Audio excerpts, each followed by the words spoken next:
Hey guys, back with another cooking video for you. Today I am making an Irish dinner, which is corned beef, brisket in the slow cooker. It's actually in there right now. And I'm going to make that along with some sauteed cabbage and veggies and some crispy smashed potatoes. So I will show you guys the process. Pretty much I put my brisket in a few hours ago, just on low on in the crock pot. It's just a 3 pound flat brisket. So that's just kind of winding down cooking. And right now I'm going to make the glaze for it, which is a brown sugar, butter, and mustard glaze. And then I'm going to make the veggies and potatoes, and I will show you guys the process for everything. So here we just have some red potatoes that we're going to use for the crispy smashed potatoes. We have some carrots that we're going to throw in with the cabbage and the onion, and then I just have my brown sugar, my mustard, and my butter to make the glaze. And here I actually have, it's a little seasoning packet from a Uncle Ben's wild rice box that I bought, and I didn't need the flavoring, I just needed the wild rice, which was for a recipe for a soup. So I saved the seasoning packet that came with it, which is pretty much just like chicken bouillon with herbs. So I'm going to actually use that to cook the cabbage and veggies in, just to give it a little bit of extra flavor. Now, I don't put my cabbage and veggies into the slow cooker, which is sort of the traditional way, that boiled kind of flavor. I like to spice it up a little bit, and I will show you guys how I do that. Okay guys, so first off is my glaze. Super simple. I just use 1 heaping tablespoon of butter or margarine, which I used margarine, and then I used a half of a cup of brown sugar, and then I also used a quarter of a cup of like a brown mustard, but a Dijon mustard would be good too. And I just let that cook just in a small saucepan. And then I actually decided to add last minute about 1 tablespoon of strawberry jam, which I know might sound weird, but I felt like it would balance out the mustard and the brown sugar, and it actually tastes really good. So I'm just going to take my glaze here over to my meat, and I have started glazing and then remembered I had to film.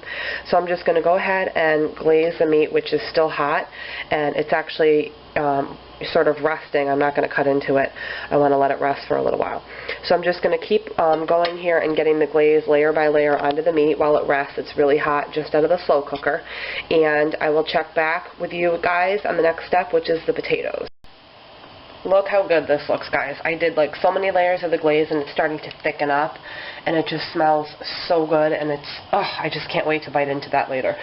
So meanwhile, I have my red potatoes. There is about 20 of them. They were the small red potatoes. I left the skin on, and I'm just letting them boil right now for about 10 minutes. So they are like 3/4 of the way, I guess you could say, done. And then I'm going to sort of smash them, but not mash them. And then they're going to go into the oven, sort of flat as patties, to get crispy. So it's sort of a 2-step process, but this is definitely worth it. Okay guys, so I have a large saucepan here, and I have 1 cup of water, and then that mix, the flavoring mix from the rice that I had told you about.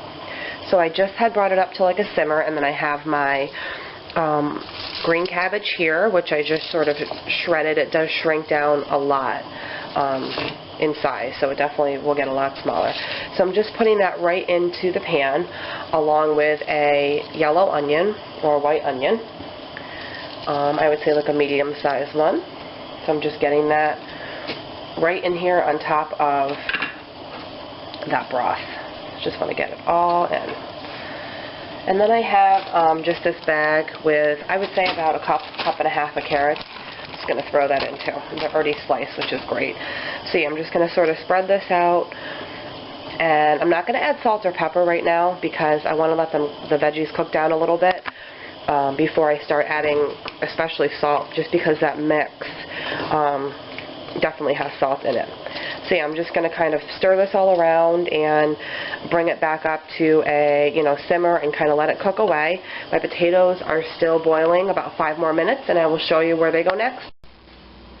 Okay guys, so I have my potatoes that are, like I said, 3/4 of the way boiled, and I just strain them here in this colander. And the next step here is to do the smashing. So I'm just going to take a potato, right on my cutting board here. And I'm actually going to just take a potato masher and just kind of give it a light push. Not really hard, but just sort of a push, so it sort of flattens it out like that. So like I said, the skin is on here, so we are going to just give it a light push. Usually it'll give like that, so it's just kind of flat. And again, these don't have to be perfect. You know, you want them to be homemade looking and all that, so just sort of a light push. They do break apart a little bit. These I probably should have let cool off a little bit more, but I just can't wait to eat. So I'm just going to keep pushing down on them like this and repeating, and I will show you where we go from there. Okay guys, so I have my oven preheating at 450, which might sound high, but you want these potatoes to be crispy. So as you can see, they're all sort of smashed. Now again, they do not have to be perfect. As you can see, mine are not. You definitely want that rustic look. So I have some butter that I have melted here, and I'm just going to take my brush and brush each potato, you know, with a little bit of butter.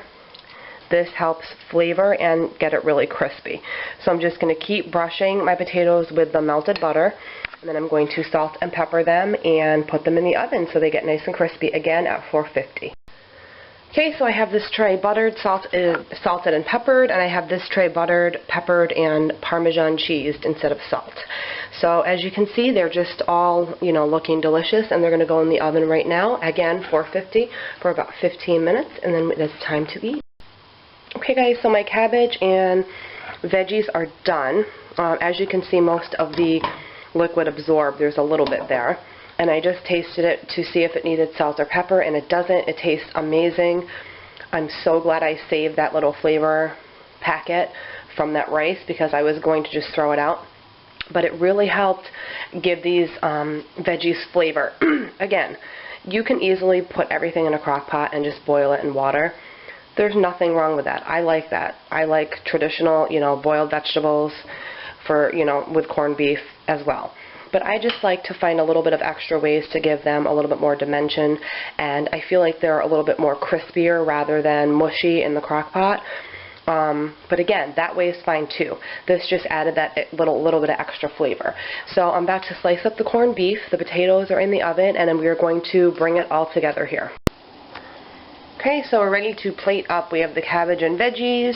We have the corned beef with the glaze, and the potatoes are still sizzling, and it's time to eat.